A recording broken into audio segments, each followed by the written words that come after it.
हमारे चैनल में आपका बहुत बहुत स्वागत है। सभी को मेरा नमस्कार, जय माता दी। नवरात्रि की आप सभी को ढेर सारी शुभकामनाएं। जैसा कि आपको पता है कि नवरात्रि में माता रानी की सच्ची घटना आपके साथ शेयर करती हूँ, तो आज भी मैं आपके साथ एक प्यारी सी सच्ची घटना शेयर करना चाहती हूँ, जिससे आप पे को पूर्ण विश्वास हो जाएगा कि भक्ति में कितनी बड़ी शक्ति होती है।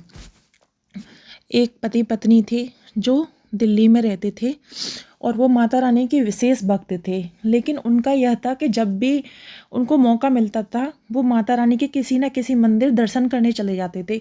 जैसे आज के ज़माने में जैसे हम लोग कहीं घूमने जाते हैं, लेकिन वो पति पत्नी इतनी भक्ति भाव वाले थे कि जब भी टाइम मिलता था माता रानी के मंदिर में जाके बैठना और माता रानी की पूजा करना। और उनके घर पर भी माता रानी विराजमान थी। उनके यहाँ मतलब बहुत अच्छी सेवा होती थी माता रानी की। जैसे हम किसी भगवान को मानते हैं, उनके यहाँ माता रानी को बहुत ज़्यादा माना जाता था। और ऐसे उनकी ज़िंदगी में बहुत सारे वक्त भी आए जब माता रानी पर उनका विश्वास और ज़्यादा बढ़ा।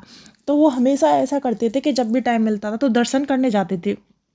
तो उस लड़की की जो मम्मी थी वह एक गांव में रहती थी, एक गांव में।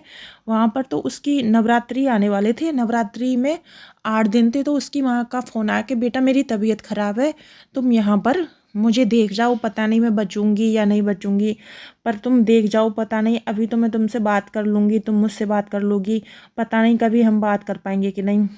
तुम कुछ दिन मेरे पास रह जाओ। वो अपने पति से बात करती है कि मेरे मम्मी की तबीयत ऐसे ऐसे ख़राब है और उनने मुझे गांव मिलने बुलाया है।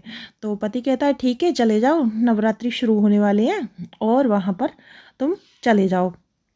तो उसकी पत्नी कहती है कि अगर मैं नवरात्रि में नहीं आ पाई तो पूजा कैसे होगी। मम्मी की तबीयत तो ज़्यादा ख़राब है, घर में सब बता रहे थे कि तबीयत बहुत ज़्यादा ख़राब है, अगर पूजा नहीं हो पाई तो माता रानी का फिर हम कैसे करेंगे। तो उसका पति कहता है ना ना, माता रानी पे विश्वास करो, अगर इस तरीके से बुलाया है इसके पीछे भी कोई ना कोई वजह होगी, तुम वहाँ पर चली जाओ, कोई बात नहीं। तो उसकी माँ का फिर दोबारा से फ़ोन आता है कि बेटा अपने साथ दामाद को भी लेके आना, अकेली मत आना। तो वो अपने पति से कहती है कि मम्मी का फ़ोन आया था, ऐसे ऐसे कह रही हैं कि दोनों साथ में आना और अकेले मत आना। तो उसका पति बोलता है ठीक है मैं तुम्हें छोड़ आऊँगा, तुम 2-3 दिन रुक लेना और फिर मैं वापस आ जाऊँगा और फिर तुम उधर से वापस आ जाना नवरात्रि से पहले। तो वो कहती है ठीक है। तो वो दोनों चले जाते हैं वहाँ देखने। वो अपनी मम्मी को देखती है तो माँ उसको देख के बहुत खुश हो जाती है कि बेटी आ गई। लेकिन उसकी माँ की बहुत ज़्यादा तबीयत ख़राब थी, मतलब जो दवाइयाँ थी वो कुछ ही असर कर रही थी, इसलिए उसने अपनी बेटी को अपने पास बुला लिया था। तो दामाद बेटी को छोड़ के जा रहे होते हैं तो माता उनकी कहती हैं कि बेटा रुक जाओ कुछ दिन। तो वो उस रात वहाँ पर रुक जाता है कि चलो आज मैं रुक जाता हूँ और उसके बाद ये खुद आ जाएगी, मैं चले जाता हूँ, क्योंकि घर पे माता रानी की सेवा है। आज तो हम भोग प्रसाद रख के आए हैं, फिर हम दोनों टाइम भोग लगाते हैं, माता रानी भूखी रहेंगी। तो मेरा तो यह था कि मैं वापस आ जाऊँगा, लेकिन चलो आज मैं रुक जाता हूँ, बहुत दिन बाद आया हूँ, अभी तो सब हम माता रानी का भोग प्रसाद रख के आए हैं। तो वहाँ पर रुक जाता है। तो शाम के समय दोनों जाती हैं तो वहाँ पर एक काली माता का मंदिर था। काली माता का मंदिर था, वो बहुत सालों से बंद था, बहुत सालों से बंद था। तो सब कहते थे कि यहाँ पे भूत रहने लग गए हैं, काली माता का मंदिर है तो यहाँ भूत हैं, लेकिन किसी को पता नहीं था कि वहाँ पे भूत हैं या ना है। मतलब जब हम कोई सुनते हैं, अगर हम ही सुनेंगे तो हम डर जाते हैं, ऐसी कुछ बात सुन के तो फिर हम जाते नहीं हैं। तो वहाँ पर कोई भी नहीं जाता था, वो पूरा बंद था। उसके आसपास ऐसे गेट लगा हुआ था, एक पीछे गेट था एक आगे गेट था, और वो पूरा बंद था। उस मंदिर में डर की वजह से कोई नहीं जाता था, ना पूजा सेवा होती थी। मतलब ज़्यादा सालों से बंद रहने की वजह से वो मंदिर बिल्कुल खंडर बन गया था, और खंडर बन जाता है तो देखने में भी डर लगता है। तो जब भी कोई वहाँ जाने की कहता था तो सब कहते थे इधर मत जाना, भूत हैं भूत हैं। तो वो दोनों पति पत्नी, पत्नी को तो जब बहुत साल पहले शादी हुई थी उसकी, तब उसको थोड़ा बहुत पता था, लेकिन इतना ज़्यादा तब नहीं था। धीरे धीरे खंडर होता गया तो और डर बैठ गया लोगों में। तो पति वहाँ पे पूछता है कि ये मंदिर है, इसमें कोई जाता आता क्यों नहीं है, ये खंडर होता जा रहा है। तो सब कहती हैं कि नहीं ये जगह अच्छी नहीं है और इसमें कोई नहीं जाता है, और इसमें से ना अजीब से घंटे की ध्वनि आवाज़ ऐसी आती है। इस मंदिर में ये खंडर होने की वजह से भूतिया मंदिर हो गया है, अब यहाँ पर बुरी आत्माएं और भूत रहती हैं। तो वो कहता है कि नहीं नहीं ऐसा तो नहीं हो सकता। तो वो पता लगाता है कि उसमें कौन सी माता रानी है। तो सब कहती हैं ये काली माता का मंदिर है और यहाँ पे भूत निवास करती हैं। तो उस वो दोनों पति पत्नी माता के बहुत भक्त थे। तो उसे ऐसा लगता है कि अंदर इतने सालों से मंदिर बंद है, खंडर बन गया है और कोई इस मंदिर में नहीं जाता है और इसमें माता रानी रहती हैं। क्योंकि माता रानी का कोई सा भी रूप हो, दुर्गा माता हो, काली माता हो, कोई सी भी माता हो, माँ का रूप अलग अलग है लेकिन माँ एक ही है, ये आप भी जानते हैं। तो मतलब जब हम किसी के भक्त होती हैं तो हमें ऐसा लगता है, तो उनको लगता है, वो अपनी पत्नी से बात करता है कि माता का इतना बड़ा मंदिर है और ये पूरे गांव वाले अंधविश्वास की वजह से माता को भूखा रखते हैं और माँ भूखी रहती हैं, पूजा सेवा होती नहीं है, ये अच्छी बात नहीं है। तो पत्नी कहती है कि हाँ, है तो अच्छी बात नहीं, लेकिन यहाँ पर जब एक गांव वाला होता है तो उसका विरोध कर सकते हैं, लेकिन यहाँ पर सारे जो गांव वाले हैं उन सभी का मत है कि यहाँ पर भूत रहते हैं। तब वो पूरे गांव वालों को जोर जोर से चिल्लाता है। तब उसको ऐसा लगता है कि जब मैं यहाँ से जाऊँगा तो माता रानी के मंदिर को खुलवा कर ही जाऊँगा। तो उठता है और ज़ोर ज़ोर से सारे गाँव वालों को आवाज़ लगाने लग जाता है। तो सारे गाँव वाले इकट्ठे हो जाते हैं। तो फिर सब कहती हैं कि आपने हमें यहाँ पर क्यों बुलाया है। तो वो कहता है कि इस मंदिर में माता रानी हैं, तो तुम लोग इस मंदिर को क्यों नहीं खोलते हो, पूजा सेवा क्यों नहीं करते हो, उसको खंडर बना दिया है और माता रानी भूखी रहती हैं इस मंदिर में। तो ये आपके गाँव के लिए अच्छी बात नहीं है। इस मंदिर में आप सभी चलो और हम सब देखते हैं कि इसमें कौन सी देवी माता हैं और इस मंदिर को फिर से ठीक करा देते हैं तो पूजा सेवा होने लगेगी। तो सब लोग तो डरते थे, तो सब लोग मना कर देते हैं, नहीं नहीं हम नहीं जाएंगे, हम नहीं जाएंगे और ना ही हम तुम्हें जाने देंगे। तुम हमारे गांव के दबा दो, तो तुम जैसे आए हो सही सलामत चले जाओ, हम तुम्हें भी नहीं जाने देंगे, ना ही खुद जाएंगे। वो सारे गाँव वालों को समझाता है, उनके अंधविश्वास को दूर करने की कोशिश करता है कि ऐसा कुछ नहीं है, तुम सब ऐसा सोच रहे हो, भगवान भगवान होते हैं और माता रानी पर अगर आपको विश्वास है तो ऐसा कुछ नहीं है। लेकिन गाँव वाले कुछ नहीं करते। पहले तो उसे बहुत समझाती हैं, नहीं समझता, तो थोड़े गुस्से में कह देते हैं कि नहीं नहीं तुम जहाँ से आए हो वहाँ वापस चले जाओ, हमारे गांव का जो नियम है कि इसमें कोई नहीं जाएगा तो नहीं जाएगा, तुम नहीं जा सकते।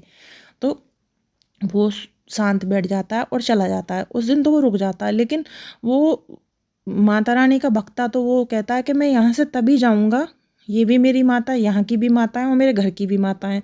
माता एक ही होती हैं, चाहे कहीं पर भी कोई सा मंदिर हो या घर की माता हो, माता एक ही है।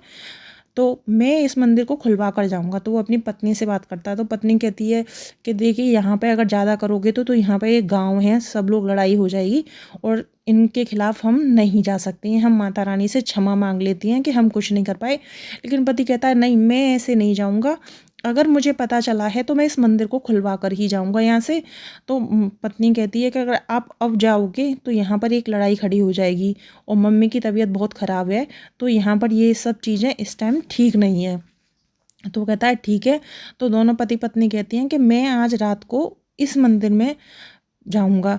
तो पत्नी कहती है कि इसका एक दरवाज़ा पीछे की तरफ से है, तो आप वहाँ से जा सकते हो। तो वो पीछे की तरफ से रात में दरवाजे से मंदिर के अंदर कूद कर प्रवेश कर जाता है। तो वो मंदिर में अंदर जाता है, तो अंदर एक गेट खोलता है, बिल्कुल खंडर की अवस्था में तो था ही। तो जैसे ही वो गेट खोलता है, गेट खोलते ही घंटे की आवाज़ आने लगती है।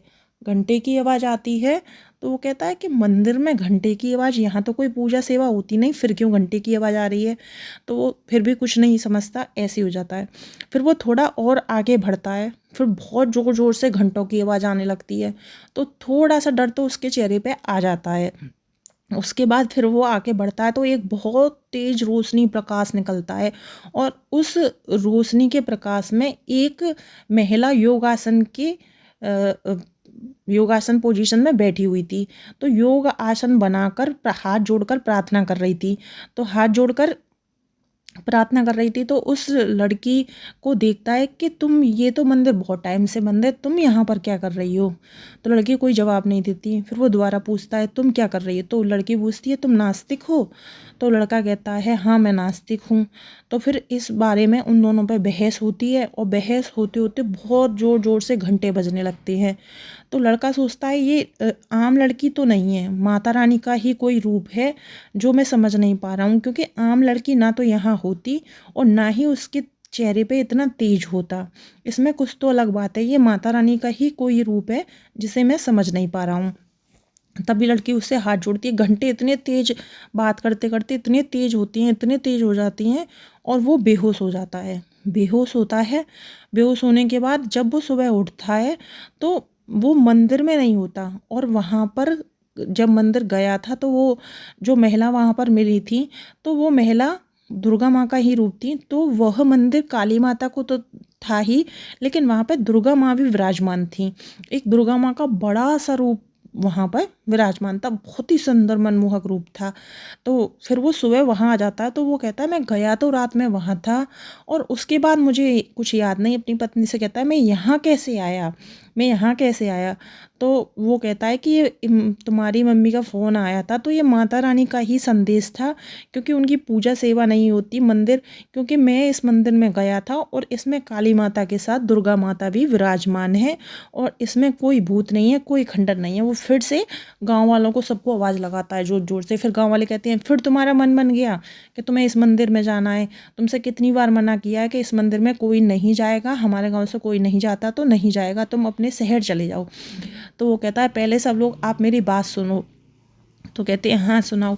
तो वो कहता है कि मैं रात को इस मंदिर में गया था, और वो सारी बात जो रात को हुई थी वो सब बता देता है। तो गांव वाले कहते हैं कि तुम फिर यहाँ कैसे आए। तो वो सारी बात बताता है कि ऐसे ऐसे बहुत ज़ोर ज़ोर से घंटे बज रहे थे, और घंटे बजने से मेरे सर में इतना दर्द हुआ कि मैं वहाँ पे बेहोश हो गया, और बेहोश हुआ तो मैं यहाँ आ गया। अगर वहाँ पर कोई भूतिया शक्ति होती या भूत होता तो मैं यहाँ नहीं होता। वो केवल माता रानी का मंदिर है, और माता रानी की शक्ति से ही मैं यहाँ आया। हम लोगों का इस गांव में आना, मेरा और मेरी पत्नी का आना, जबकि हमारे घर में माता रानी है, हम उनको छोड़कर कहीं नहीं जाते, और मुझे आज यहाँ 2 दिन हो गए। तो ये माता रानी का संदेश था कि आप लोगों ने उनको बंद कर रखा है, वो अपनी पूजा सेवा चाहती हैं। माता रानी को इस तरीके से रखना सही बात नहीं है। जब वो इस तरीके से कहता है तो गांव वाले सारे सुनते हैं, और जब वो उस मंदिर में चला गया था रात को तो उनके मन से भी थोड़ा डर निकल जाता है। फिर तो सब कहते हैं अच्छा ठीक है, सब एक साथ साथ में चलते हैं। तो सारे गांव वाले, उसके सास और उसकी पत्नी, सारे लोग उस गांव के मंदिर में जाती हैं, और मंदिर में जाकर गेट खोलती हैं। तो वहाँ पर काली माता का रूप तो था, लेकिन वहाँ पर एक सुंदर सा, जैसा उसने बताया सेम ऐसा ही दुर्गा माता का सुंदर स्वरूप था। फिर सारे लोग मिलकर उस मंदिर की साफ सफाई करते हैं, और वो जो वहाँ पर आया था वो थोड़ा सा मंदिर को ठीक कराता है कि थोड़ा सा अच्छी अवस्था में हो जाए। थोड़ा सा मंदिर को ठीक कराने के बाद वो कहता है कि देखिए मैंने तुमसे कहा था, बिल्कुल वही निकला है। अब तो तुम समझ जाओ कि ये कोई भूतिया खंडर नहीं है, ये माता रानी का मंदिर है, और माता रानी आप सब गांव वालों से सेवा चाहती हैं, इसलिए उनने मुझे यहाँ पर इस तरीके से बुलाया था, क्योंकि आप लोग यहाँ जाते नहीं, इसलिए मुझे यहाँ पर बुलाया था। तो गांव वाले सारे उसके हाथ जोड़ने लगते हैं कि हाँ माता रानी की कृपा तो तुम पर है, क्योंकि हम इतने साल से इस गांव में रह रहे हैं, हमें कभी कोई ऐसा संकेत मिला नहीं, कुछ नहीं हुआ, ना मन में आया कि जाना चाहिए। तुम माता रानी के भक्त हो, आज हमें विश्वास हो गया कि भक्ति में कितनी बड़ी शक्ति होती है। माता रानी जिससे सेवा लेना चाहती हैं और जिस पर कृपा करना चाहती हैं उसी पर करती हैं, अन्यथा उनकी मर्जी के कुछ भी नहीं हो सकता है। ये आज हमें पता चल गया। उसके बाद गांव थोड़ा ठीक हो जाता है, गांव के लोग भी ठीक समझ जाती हैं कि ऐसा कुछ नहीं है। फिर रोज़ मंदिर में पूजा सेवा होती है, और वो कह जाता है कि अभी 2-3 दिन बाद नवरात्रि हैं, आप सभी इस मंदिर को खूब सजाएं, और इसका पैसा मैं आप सबको दूंगा, और अच्छे से मंदिर में भजन पूजन कीर्तन सारी चीज़ें कराएं। तो वहाँ पे फिर वो दोनों वापस आ जाते हैं और अपनी माता रानी के साथ नवरात्रि मनाते हैं। तो यह देखिए कि माता रानी को नवरात्रि में अपनी सेवा लेनी थी, तो अपना चमत्कार दिखाकर माता रानी ने सबको यकीन दिला दिया कि भक्ति में कितनी बड़ी शक्ति होती है। तो यह थी आज की सच्ची घटना। मैं आपके साथ रोज़ एक सच्ची घटना शेयर करती हूँ, तो अगर आपको पसंद आती है तो आप प्लीज़ प्लीज़ मेरे चैनल को सब्सक्राइब करें। आप सभी को मेरा नमस्कार। जय माता दी।